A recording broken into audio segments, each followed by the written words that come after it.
aí, meu povo, Geografia 1 e 2, revisão. O continente africano é constituído por 54 países independentes e seu território, sob o domínio do Marrocos. Uma das regionalizações bastante utilizadas considera a posição geográfica e a divisão político-administrativa dos países no continente. Quantas e quais são essas regiões? A África é dividida em 5 regiões político-administrativas: Norte da África, África Ocidental, África Centro-Ocidental, África Centro-Oriental e África Meridional. O continente africano é composto por grande diversidade nos aspectos físicos, étnicos e culturais. Entretanto, para fins de estudo e planejamento, foram elaboradas algumas regionalizações sobre a África, o que significa agrupar porções do espaço geográfico a partir de características específicas. Uma das regionalizações desse continente divide em 2. Nomeie as 2 grandes regiões africanas e apresente os critérios considerados nessa regionalização. O continente africano é comumente dividido em 2 grandes complexos regionais: a África do Norte, também chamada de África Islâmica, e a África Subsaariana. Os critérios aplicados nessa regionalização são as características étnicas e culturais. Relacione o neocolonialismo europeu e a eclosão dos conflitos étnicos no continente africano. A partilha da África, imposta pela Conferência de Berlim entre as potências europeias, impôs fronteiras artificiais ao continente que separaram grupos étnicos e reuniram no mesmo território grupos diferentes e muitas vezes antagônicos. Assim, multiplicaram-se conflitos que já existentes e outros novos surgiram. Muitos desses conflitos existem até os dias de hoje. Cite 2 fatores responsáveis pelo conflito em Ruanda. O conflito em Ruanda tem como suas principais causas a rivalidade entre Tutsis e Hutus e o domínio colonial, que estimulou ainda mais as tensões entre esses 2 grupos. No que consistia o apartheid? O apartheid foi um regime de segregação imposto à África do Sul a partir de 1947. Apesar de já haver segregação racial, com a institucionalização do preconceito racial, dessa maneira, uma série de leis foram criadas para separar negros e brancos. O casamento interracial era proibido, bem como o acesso às universidades. O espaço também foi extremamente segregado, havia bairros precários para a população negra e bairros infraestruturados para a população branca, assim como escolas separadas. Diferencie sunitas e xiitas. O xiismo é uma seita do islamismo que significa partidários de Ali. Para os xiitas, Ali Abu Talab, o primeiro e genro do profeta Maomé, é sucessor legítimo da autoridade islâmica. Já os sunitas, eles acreditam que Maomé não tinha nenhum herdeiro legítimo e que um líder deveria ser eleito. Relacione a coluna 1 com a coluna 2. Foi produto exemplar da combinação de 2 fenômenos geopolíticos, a tensão interestatal no Oriente Médio e a decadência das antigas potências coloniais europeias. Nesse sentido, também constituiu um episódio do contexto de descolonização. Estamos falando da Guerra de Suez. Em 6 de outubro de 1973, um feriado religioso, judeus comemoravam o Dia do Perdão quando o Egito surpreendeu Israel em um ataque com armas sofisticadas, gerando importantes perdas no exército israelense. Estamos falando da Guerra de Yom Kippur. Em julho de 1948, um dia após a proclamação do Estado de Israel, a retirada das tropas inglesas, as forças do Egito, do Iraque e da Transjordânia, da Síria e do Líbano atacaram Israel. As operações militares se estenderam até 1949, quando as forças de Israel ocuparam a Galileia e o deserto de Negev, ampliando cerca de 50% de seu território original. Primeira Guerra Árabe-Israelense ou Guerra da Independência. Foi produto da colisão de duas estratégias geopolíticas opostas. O Egito ele procurava vingar-se da derrota militar em 1956 e acreditava na unidade árabe, associada à colaboração militar soviética. Estamos falando da Guerra dos 6 Dias. E em agosto de 1990, Saddam Hussein ordenava a invasão do Kuwait, justificada por um conjunto complexo de argumentos ligados a preços do petróleo e às antigas disputas fronteiriças com o Kuwait. Na verdade, esse conflito foi um desdobramento da guerra Irã-Iraque. Hussein ele pretendia enfraquecer os países árabes ocidentais e, de certa forma, assumir um lugar de liderança na região. Estamos falando da Guerra do Golfo. Então fica B, D, A, C. 8. O que foi a Revolução Meiji e por que foi considerada fundamental para o impulso industrial japonês? A Revolução Meiji foi um processo que pôs fim ao sistema shogunato e realizou uma série de transformações no sentido da modernização política e econômica do país. Assim, uma série de tratados de comércio e amizade com diversas nações foram assinados, bem como investimentos em infraestrutura, educação e criação de empresas públicas, estabelecendo assim as bases para uma enorme expansão industrial. Por que os tigres asiáticos são considerados plataformas de exportação? São chamados assim devido ao elevado potencial industrial e tecnológico voltado para o mercado externo de suas economias. O que são as EEs, zonas econômicas especiais? São zonas francas onde é possível ter atividades econômicas capitalistas em meio a um regime político central e fechado. Qual é o principal setor econômico indiano? O setor terciário, destaque para os serviços, que representa aproximadamente metade da atividade econômica indiana. Caracterize a questão nuclear no contexto do conflito da Caxemira.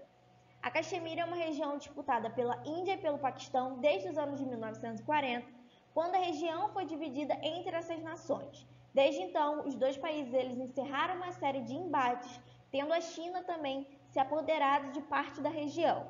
A questão nuclear emerge no momento em que a China, nos anos de 1960, desenvolveu seu primeiro programa nuclear. Em seguida, em 1974, a Índia, com o apoio da União Soviética, faz o mesmo e o Paquistão, com o apoio dos Estados Unidos, também faz seus primeiros testes nucleares. Tais circunstâncias agravaram as tensões na região. Diferencie favelização de gentrificação.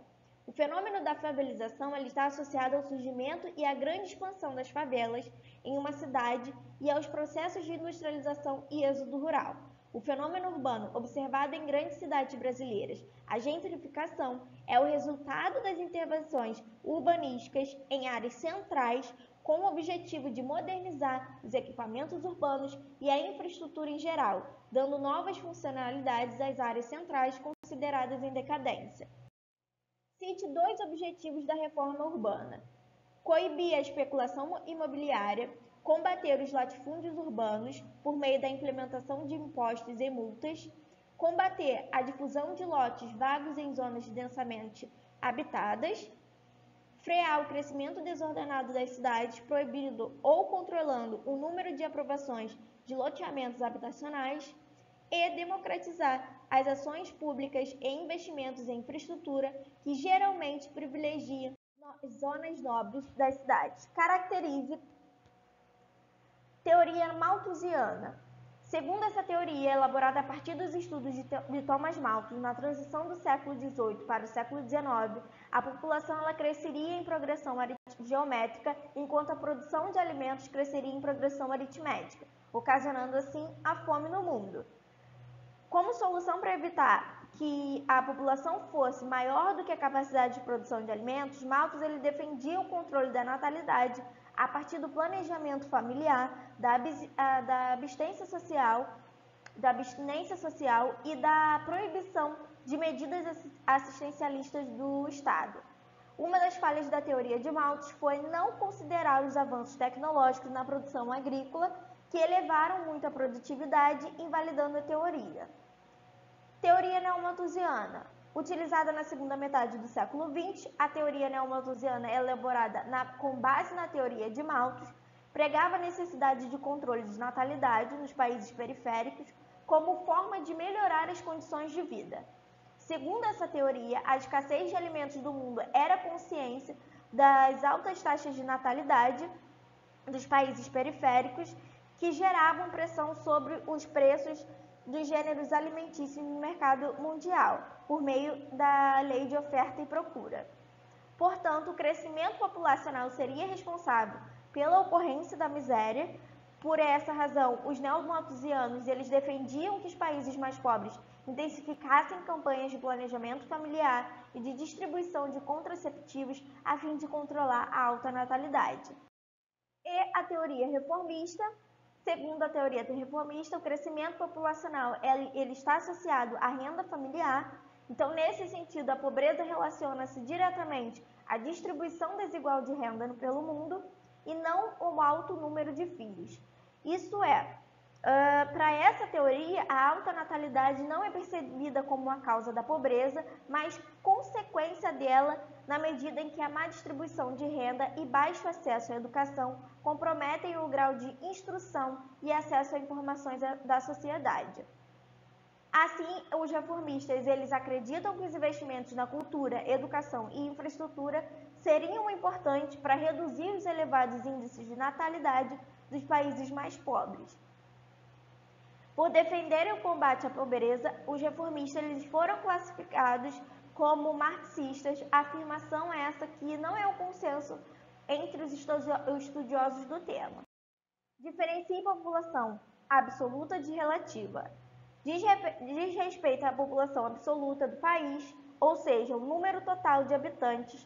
Um país ele é considerado populoso quando o número absoluto de habitantes é alto, como na China e no Brasil.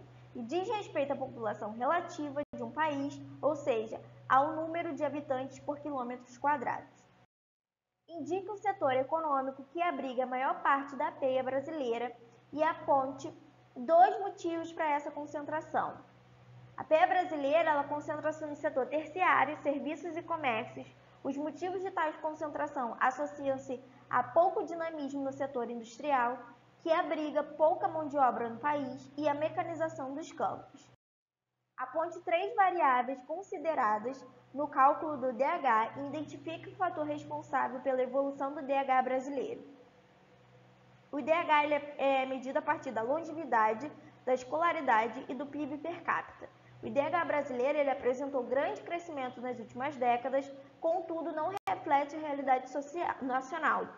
Isso ocorre por conta do crescimento econômico que levou ao PIB nacional, apesar de não refletir a distribuição de renda no país.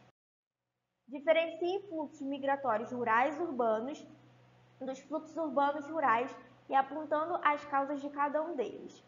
Os fluxos rurais e urbanos eles são impulsionados pela mecanização dos campos e pelo crescimento das cidades. Geralmente ocorrem em massa e são responsáveis pelo crescimento intenso das cidades. Os fluxos urbanos rurais eles refletem as consequências do crescimento das cidades, sendo relacionados às pessoas que tentam sair das cidades por causa dos seus fatores de repulsão. Além dos fluxos migratórios internos, a globalização tem facilitado a mobilidade populacional para outros países. Defina o processo de emigração e aponte dois fluxos emigratórios brasileiros. Emigração é o processo de saída da população de seu país de origem. Geralmente, esses fluxos se direcionam aos países desenvolvidos e com a economia mais dinâmica. Dentre os fluxos emigratórios brasileiros, destacamos os descendentes japoneses que se dirigiram ao Japão, o intenso fluxo de brasileiros em direção a Portugal nos últimos anos e de brasileiros em direção aos Estados Unidos. As migrações constituem um fenômeno de escalas diversas, desde local até global, que tem provocado transformações no Brasil e no mundo. Indique duas consequências dos processos de imigração: maior intercâmbio cultural, crescimento da xenofobia, aumento da população em determinados países, aumento dos gastos públicos e redução do dinamismo econômico nas áreas de repulsão. E é isso, meu povo. Dúvidas, escrevam nos comentários e uma ótima prova.